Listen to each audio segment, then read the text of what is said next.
بسم الله الرحمن الرحيم. السلام عليكم ورحمة الله وبركاته. وما أنتم بمعجزين في الأرض. آم يعني ربنا سبحانه وتعالى بيوضح لنا وبيأكد لنا إنه إحنا عمرنا مهما عملنا من شرور أو وتخيلنا إن عندنا قوة، إحنا ما إحناش هنعجز ربنا، استغفر الله يعني، في الأرض. يعني ربنا هو اللي خلق الأرض أصلا، ربنا هو اللي خلقنا إحنا برضو. بس دول هيبقوا ناس ملحدين بقى، ما مش معقول هيفكر يعجز ربنا وهو مؤمن. فالبشر دول غباء، ده أنا شايفة إن هو غباء، لأنه الآيات ربنا سبحانه وتعالى واضحة للكل، مش مثلا للمؤمن واللي مش مؤمن.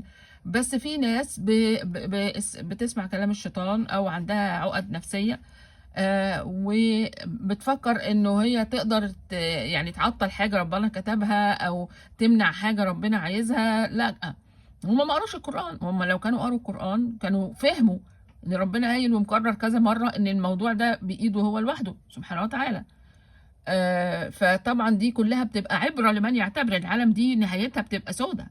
ف يعني ربنا يحفظنا بقى جميعا، وان شاء الله باذن الله كل بني ادم، ربنا ما منعناش ان احنا نستخدم مخنا ونفكر. خلاص، كل بني ادم يستخدم دماغه بطريقه سليمه ويبعد عن التفكير السيء بتاع الشيطان، وباذن الله ربنا هيكافئنا على كده.